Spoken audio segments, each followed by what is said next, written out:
True healing begins with self-acceptance, but most people approach personal growth as if they need to fix themselves. Carl Jung saw it differently. He believed that the path to wholeness isn't about eliminating your flaws, but about integrating them. When you reject parts of yourself, you don't make them disappear.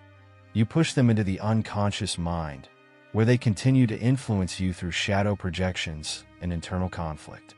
Healing isn't about becoming someone new. It's about fully embracing who you already are. But here's where people get stuck. They think self-acceptance means complacency, that if they embrace their imperfections, they'll stop evolving. The truth is the opposite. When you accept yourself, you create space for real transformation. Think of it like this. If you're constantly at war with yourself, how can you expect to grow? You don't evolve by rejecting the parts of you that need love. You evolve by bringing compassion and understanding to them. This is how you move from inner conflict to self-integration. So how do you practice self-acceptance? Start by observing your judgments, both of yourself and others. Every time you criticize something in another person, ask, is this something I reject in myself? Keep a journal of your inner dialogue. When negative self-talk appears, challenge it with self-compassion. Instead of saying, I should be better, try, I am learning and growing. The more you accept yourself, the more inner peace you cultivate. And this leads us to a deeper realization. Judgment and compassion are the keys to true healing, which is exactly what we'll explore next. The role of judgment and compassion in healing. Carl Jung believed that the way we judge others reveals more about ourselves than about them. When we react strongly to someone's behavior, it's often because they reflect something we've repressed in our unconscious mind. This is called projection.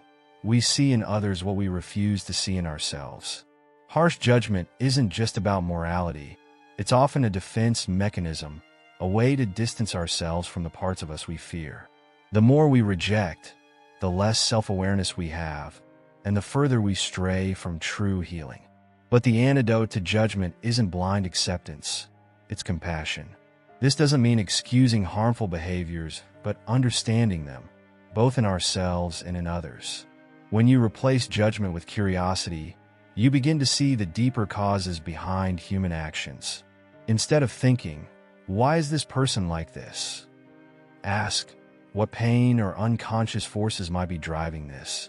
The same applies to yourself. If you struggle with self-criticism, try shifting your perspective. Would I speak to a friend the way I speak to myself? Practicing self-compassion doesn't make you weak, it makes you whole. The more you understand your own psyche, the less reactive you become.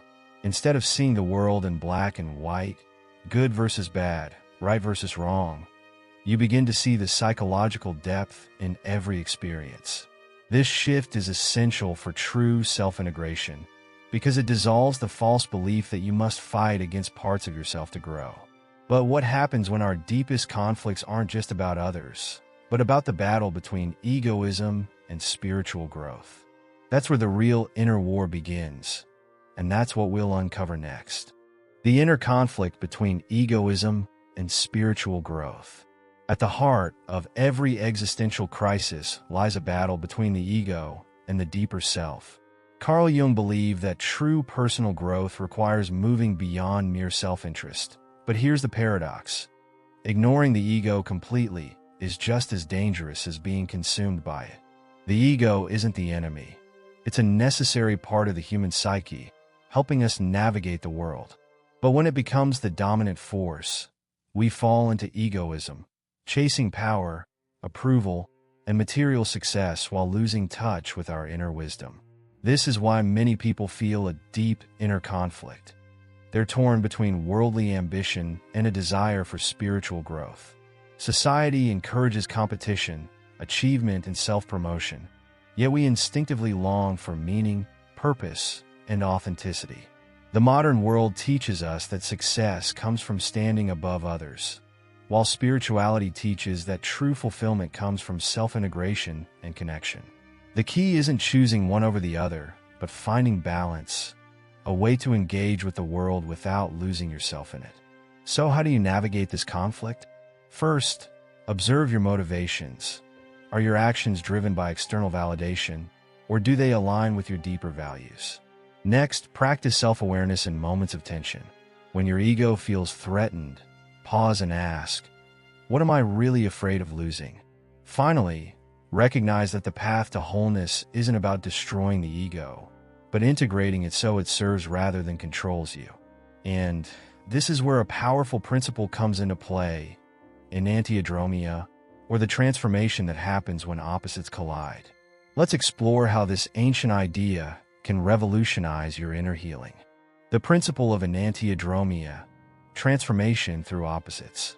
Carl Jung borrowed the concept of enantiodromia from ancient Greek philosophy to describe a fascinating psychological truth. When a force becomes too extreme, it inevitably transforms into its opposite. We see this everywhere. Egoism turns into self-destruction, repression breeds obsession, and rigid morality can collapse into chaos. The harder we resist something within ourselves, the stronger it grows in the unconscious mind, waiting for a moment to erupt. This is why true transformation doesn't come from suppression. It comes from integration. Think of people who completely deny their shadow, trying to embody only goodness and perfection. They often experience sudden emotional breakdowns, moments where their repressed instincts, desires, or anger come flooding back. This is enantiodromia in action, the psyche correcting itself. Healing requires that we stop running from our inner extremes and start bringing them into balance. The more you fight against yourself, the more divided you become. The moment you accept and integrate your contradictions, you stop living in constant inner conflict. So how can you apply this? Pay attention to where you overcompensate in life. Do you try too hard to appear strong, only to feel deeply insecure?